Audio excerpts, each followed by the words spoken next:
ان کا آپ ترجمہ دیکھیں کلاس. اور مردوں کو ان پر 1 درجہ ہے یعنی برتری، یعنی مردوں کو عورتوں پر انتظامی امور سے کچھ کیا ہے فوقیت حاصل ہے. ٹھیک ہے. پھر ہم نیکسٹ پیج پہ آ جاتے ہیں. ہاں جی، مساوات کا صحیح مفہوم کیا ہے؟ یعنی اسلام میں برابری ہے. ٹھیک ہے. اسلام نے مرد اور عورت کو برابر حقوق دیے ہیں. ٹھیک ہے. لیکن ان کی ہر لحاظ میں مردوں اور عورتوں کو برابر کھڑا کیا، لیکن یہ ہے ان کی ذمہ داریاں کچھ مختلف ہیں. ٹھیک ہے نا. جس طرح یہ جسمانی لحاظ سے مختلف ہیں. ٹھیک ہے. جس طرح اللہ تعالیٰ نے مرد میں جو خصوصیت ہیں وہ عورتوں میں نہیں. ٹھیک ہے نا. اسی طرح ان کی جسمانی ساخت اور جبتوں کا بھی فرق ہے. اس بات کا ثبوت ہے کہ خالق کائنات ان دونوں کو مختلف مقاصد کے لیے پیدا کیا ہے. ٹھیک ہے. ہر ایک کا اپنا اپنا کیا ہے دائرہ کار ہے، جس کے اندر رہ کر انہوں نے اپنے مخصوص فرائض اپنی صلاحیتوں کے مطابق انجام دیتے ہیں. ٹھیک ہے. دیکھیں، عورت محبت نرمی کا جذبہ زیادہ ہوتا ہے، اس لیے کیا ہے اس پہ بچوں کی پرورش تربیت کی ذمہ داری ڈال دی. ٹھیک ہے. تو اسی طرح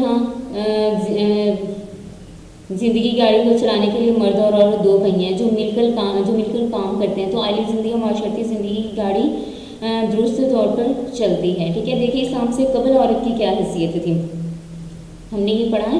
ٹھیک ہے نا. قبل اسلام عورت کی حالت بہت زیادہ خراب تھی. ٹھیک ہے. اس کی کوئی عزت نہ تھی. ٹھیک ہے. اس میں بہت زیادہ اس پہ ظلم کیا جاتا تھا، اور معاشی اعتبار سے بھی عورت کے مرد میں کے مقابلے میں بے بس تھی. ٹھیک ہے. وہ قابل فروخت شے کی مانت تھی، اور اس سے وراثت کے حق سے بھی وہ محروم تھی. ٹھیک ہے. پھر میں نے آپ کو یہی بتایا کہ ہندوستان میں کیا ہوتا ہے کہ جب اس کا ہسبینڈ مر جائے، ٹھیک ہے نا، تو اسے بھی ساتھ جلا دیا جاتا ہے، یعنی ستی کر دیا جاتا ہے. ان کی کیا ہے مذہبی فریضہ ہے. ٹھیک ہے. اب عیسائیت میں بھی عورت کو نفرت کی نگاہ سے دیکھا جاتا ہے، اور روحانی ترقی میں اسے رکاوٹ سمجھا جاتا تھا، یہاں تک کہ اس کے اندر روح انسانی کا بھی انکار تھا. پھر عرب میں بھی دیکھ لیں آپ، ان میں کیا رواج تھا، وہ بیٹیوں کو کیا کرتے تھے، زندہ دفن کر دیتے تھے. اب دیکھیں اسلام میں عورت کا کیا مقام ہے. حقوق میں بھی برابری دی ہے. قرآن پاک میں ہے، سورہ بقرہ کی آیت نمبر 228 میں ہے ارشاد الہی. ٹھیک ہے. ہم اسے دیکھتے ہیں. اس کا ترجمہ دیکھیں، عورتوں کو بھی ایسے ہی حقوق ہیں جیسے کہ ان پر مردوں کے حقوق ہیں. پھر ٹھیک ہے. پھر اس کی سورہ بقرہ کی آیت نمبر 187 دیکھیں. اس کا بھی ترجمہ، تمہاری بیویاں تمہارے لیے لباس کی حیثیت رکھتی ہوں، تم ان کے لیے لباس کی مانند ہو.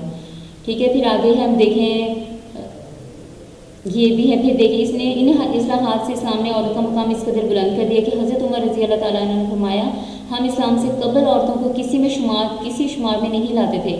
ٹھیک ہے نا. یعنی کچھ نہیں انہیں سمجھتے تھے، لیکن جب اسلام آیا تو اس نے عورتوں کے بارے میں احکام نازل کیے اور ان کے حقوق مقرر کیے. ٹھیک ہے. اب ہمارا ٹاپک ہے زوجین کے حقوق و فرائض. ٹھیک ہے.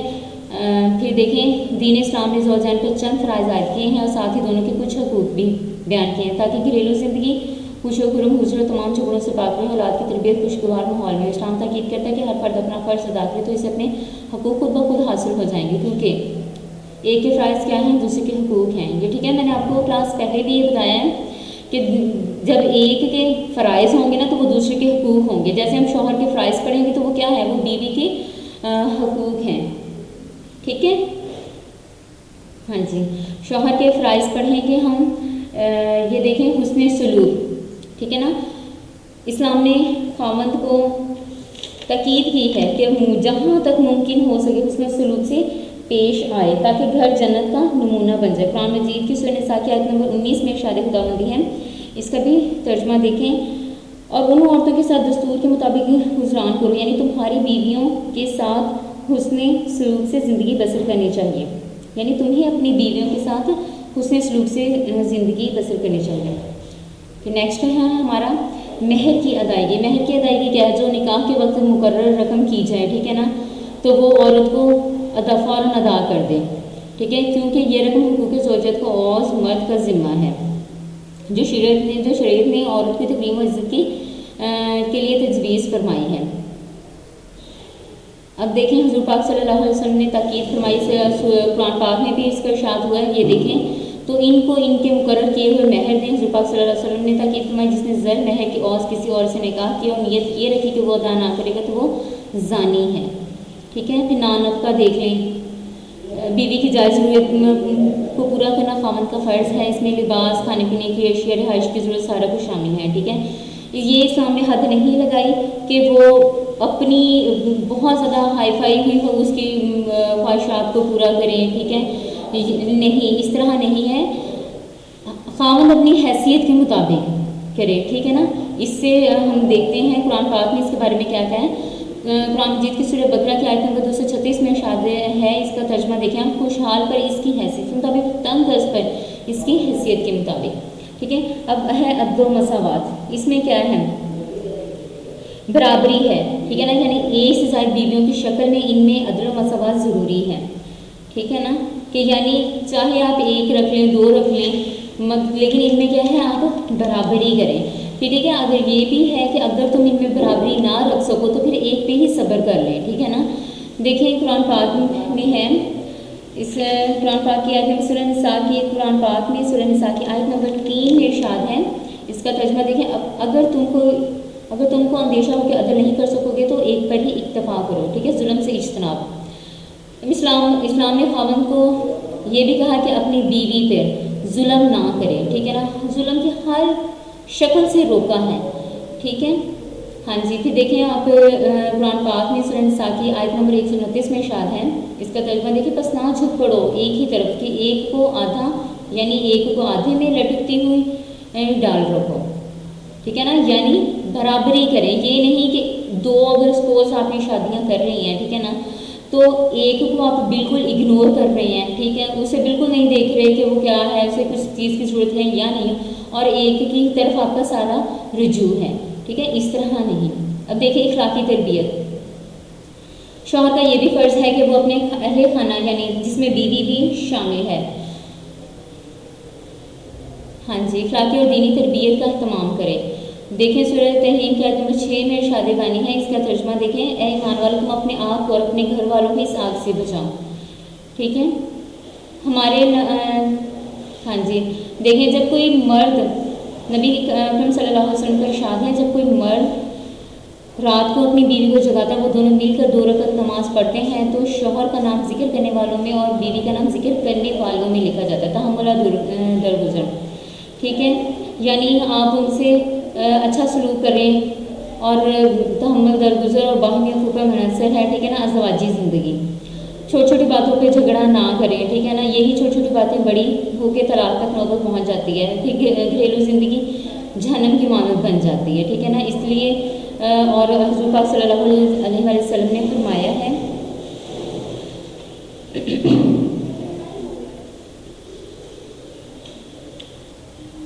ہاں جی کہ حضور پاک صلی اللہ علیہ وسلم نے فرمایا ہے کہ عورت کو نرمی، پیار اور حکمت سے سمجھاؤ، عورت سے اچھا سلوک کرو. عورت پسلی سے پیدا کی گئی ہے اور پسلیوں میں سب سے اوپر کا حصہ زیادہ ٹیڑھا ہوتا ہے. اس کو سیدھا کرو گے تو کیا ہوگا؟ ٹوٹ جائے گی. ٹھیک ہے نا. اسی طرح میراث میں ہے کہ بیوی کو اپنے خاوند کی فات پر اس کے چھوڑے ہوئے مال و جائیداد میں سب سے حصہ ملتا ہے. اگر اولاد ہو تو 8واں ورنہ 6واں حصہ ملتا ہے. ٹھیک ہے. ہاں جی. آگے ہے رازداری. اب شوہر کا فرض ہے کہ وہ بیوی کے راز کو پوشیدہ رکھے. ٹھیک ہے نا. مطلب ایک دوسرے پہ میاں بیوی ایک دوسرے کا لباس ہوتے ہیں. ٹھیک ہے. جب وہ پردہ پوشی کریں گے تو وہ کیا ہو جائیں گے؟ وہ بے لباس ہو جائیں گے. ٹھیک ہے نا. اس لیے انہیں جو ہے راز وہ ایک دوسرے کو وہ پوشیدہ رکھیں. ٹھیک ہے نا. ہاں جی. دیکھیں قرآن پاک میں سورہ بقرہ کی آیت نمبر 187 میں ارشاد ہے. اس کا بھی آپ ترجمہ دیکھیں. دیکھیں یہ بار بار آیت آ رہی ہے. ٹھیک ہے نا. عورتیں تمہارے لیے لباس ہوں، تم ان کے لیے لباس ہو. اب ہے کہ قیامت کے دن بدترین شخص وہ ہوگا جو اپنی بیوی کے راز سے باخبر ہو اور اسے افشا کرے یعنی ظاہر کرے دوسروں پر کھلا. دیکھیے اسلام نے اگر طلاق کا حق مرد کو دیا ہے تو عورت کو کھلا کا حق دیا ہے. ٹھیک ہے نا. اور یہ اسلام سے پہلے نہ تھا. ٹھیک ہے. اب بیوی کے فرائض کیا ہیں؟ اسی طرح جس طرح خاوند کے فرائض تھے اور وہ بیوی کے حقوق تھے، اسی طرح یہ بیوی کے فرائض ہیں اور خاوند کے حقوق ہیں. ٹھیک ہے. اطاعت و شاعری کیا ہے؟ یعنی بیوی کے لیے لازم ہے کہ وہ اپنے خاوند کے اطاعت و شاعر و تابع فرما ہو. ٹھیک ہے. خاوند جو جائز بات ہے اس کے حکم کی تعمیل کرے. ٹھیک ہے. یہ اس کی کیا اور ہاں جی